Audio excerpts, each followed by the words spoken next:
Hello, friends, and welcome back to Stories About Entitled People. Our first story is a perfect example of retail chaos at its finest when a corporate redesign goes horribly wrong. But before we begin, best way to support our channel is to leave comments, like, and subscribe with the turned-on bell so you don't miss the new video every single day. Here we go. Entitled customer yells she was first in line after barging in through the exit. Another customer shuts her down beautifully.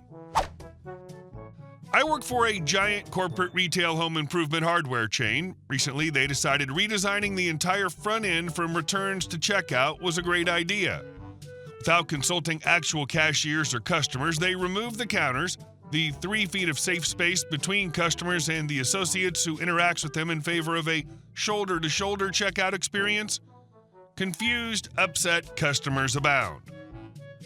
As you can imagine, that in itself has spawned many fun stories, but my tale this morning is about the flow of our new returns area and the customers who refuse to come in through the entrance.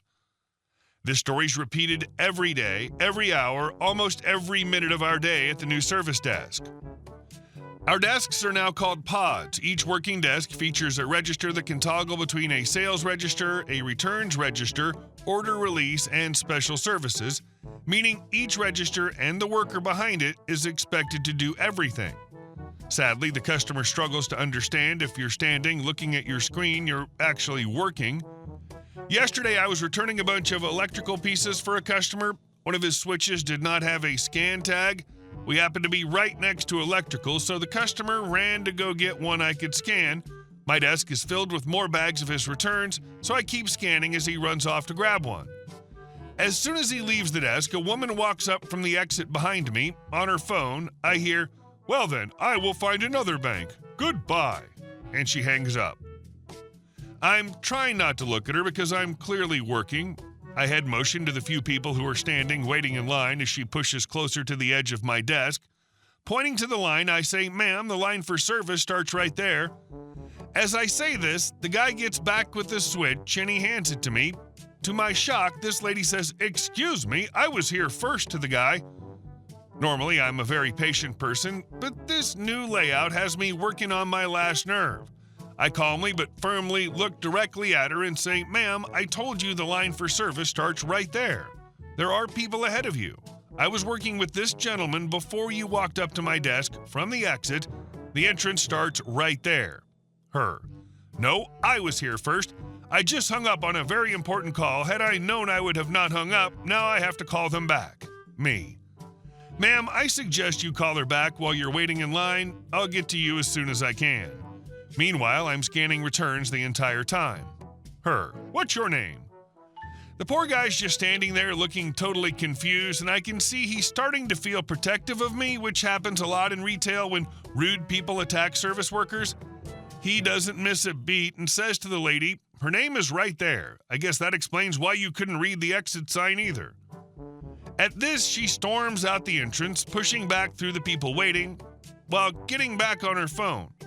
I'm not sure if she was calling the bank she hung up on or my manager, and don't care either way. Funny how people who've never done the job know so much about how to make things go faster and smoother, by completely disregarding what we've learned about using cash registers in the last 136 years. And our second story. Encounter with a wild Karen. A little backstory before I speak about the dreaded Karen I encountered today.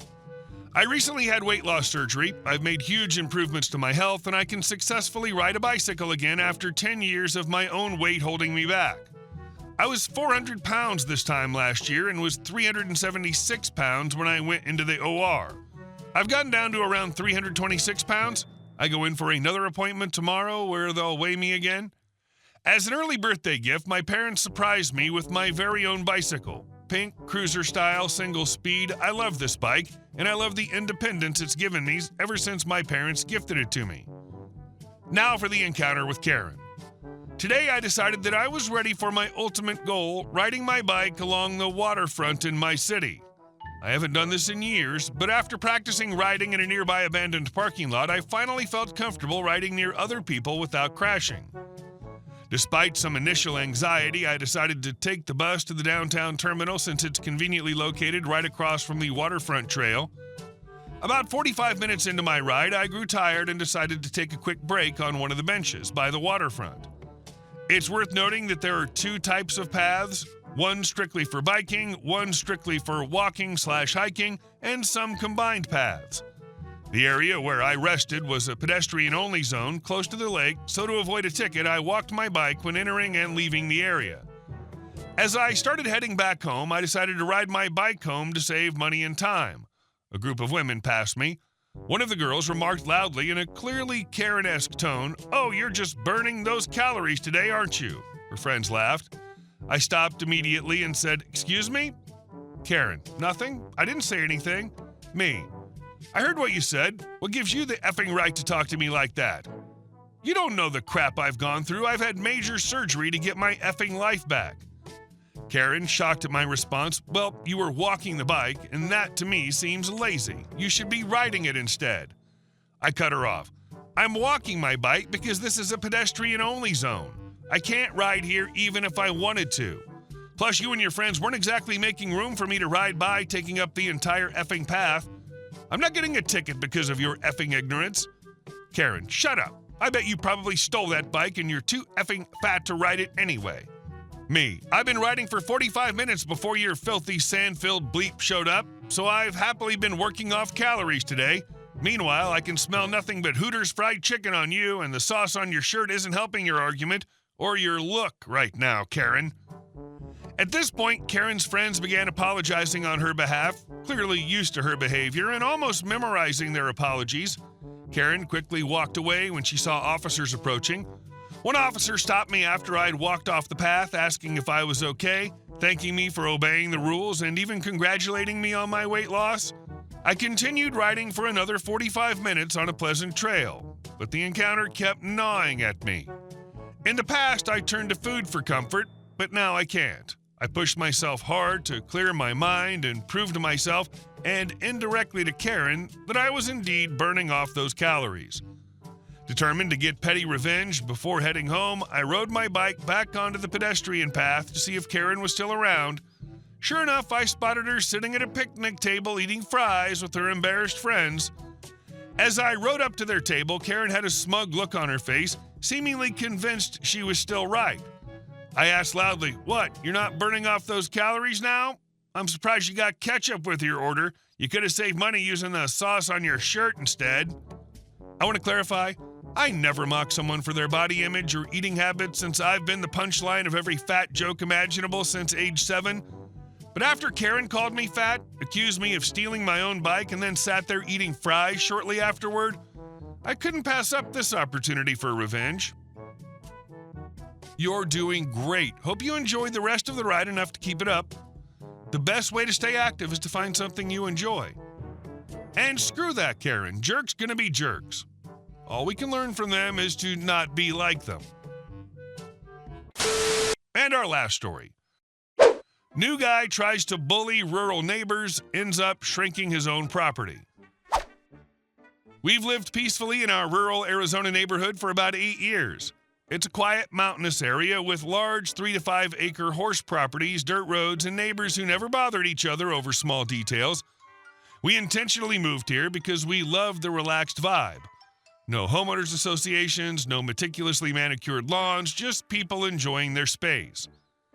Everything changed about a year ago when a man from California bought the empty lot next to ours. Let's call him Todd. Todd wasted no time introducing himself, though not in the way you'd expect from a new neighbor. His first move was to anonymously report several neighbors, including us, to the county inspectors for having messy yards. We quickly connected the dots back to Todd after he proudly bragged to another neighbor about his attempts to clean up the area. Apparently, Todd didn't appreciate the rustic charm of scrap metal piles, vehicles in various states of disassembly, or small-scale pig farms. Exactly the things that gave our community its character. One day, I spotted Todd on our security camera boldly crossing over 40 feet into our property, examining our scrap piles and vehicles. Annoyed, I confronted him via text. Me, "Todd saw you trespassing and poking around our property on camera. What's the deal?" Todd replying curtly, "Your property's a disgrace. You're lowering property values. I won't tolerate a junkyard next door."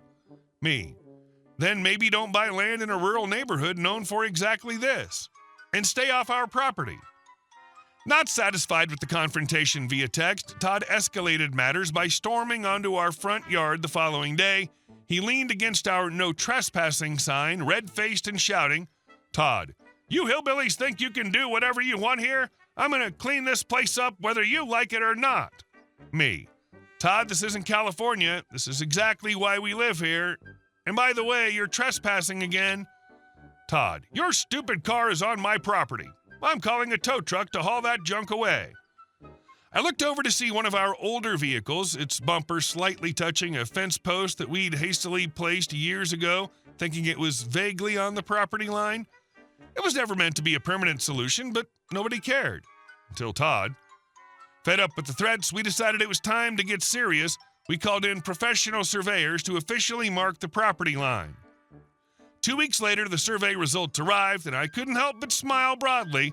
The actual property boundary was a solid 20 feet into Todd's claimed territory. The day the survey markers went in, we made sure to watch Todd's reaction to our cameras. He paced furiously, clearly dismayed, realizing his mistake had cost him far more than a few inches. His grand plan for an income property was shrinking before his eyes.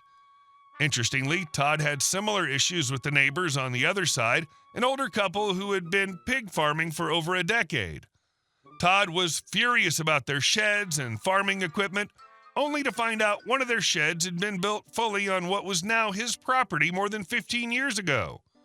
However, under Arizona's adverse possession laws, the neighbor's claim was stronger than Todd's recent purchase. The conflict between them became so heated that the woman got a restraining order against Todd.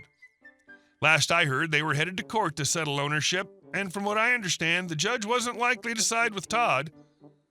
Since that final confrontation, Todd has vanished. He hasn't been around, and rumor has it he's completely abandoned his plans. Meanwhile, we've begun building a fence precisely along the new official property line, an ugly fence, just to remind him of his failed attempts to bully our rural community.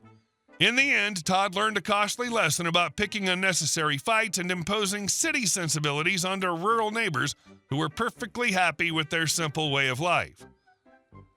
I love it when busybody neighbors get exactly what they deserve. Todd clearly thought his California rules applied everywhere, but messing with rural Arizona folks was a huge mistake. Bonus points for the ugly fence. That's top-tier petty revenge. Hopefully he learned that when you move into a community, you adapt to it, not the other way around. Hey guys, thank you all for watching the video. I'll see you in the next one.